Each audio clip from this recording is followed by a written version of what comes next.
Bonjour à tous et bienvenue à vous sur notre chaîne YouTube si c'est votre première fois. Pensez à cliquer sur j'aime et à vous abonner à la chaîne pour soutenir notre travail et ne manquer aucune nouvelle vidéo.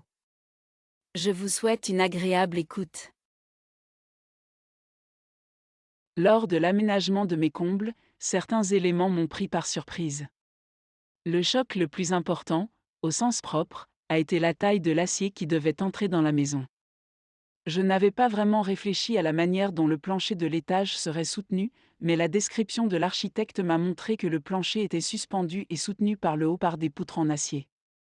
Ce que je ne savais pas à ce moment-là, c'est que la norme britannique où les directives exigeaient que le support soit capable de supporter 4 personnes par mètre carré, plus le poids du toit, plus le plancher et les meubles, etc. etc. Eh bien, il s'avère que ma maison a une largeur de 11,9 mètres, ce qui est la distance maximale sans avoir un mur porteur interne. Ajoutez à cela une largeur de 4,4 mètres. Même en arrondissant les chiffres à la baisse, je peux recevoir 176 personnes à mon dernier étage.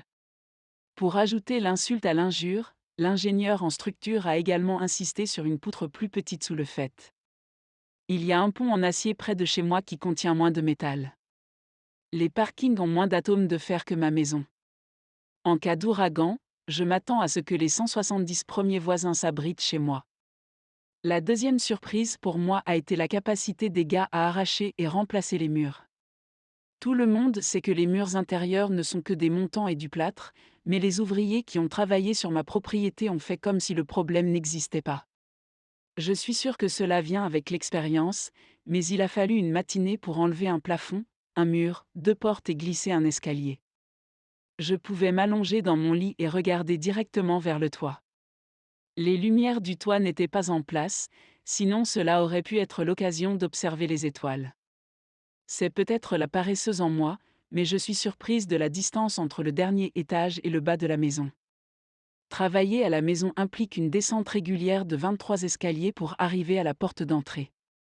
Ce n'est pas si mal quand il s'agit d'un nouvel appareil électronique, mais c'est un long voyage de retour quand il s'agit d'un vendeur à domicile.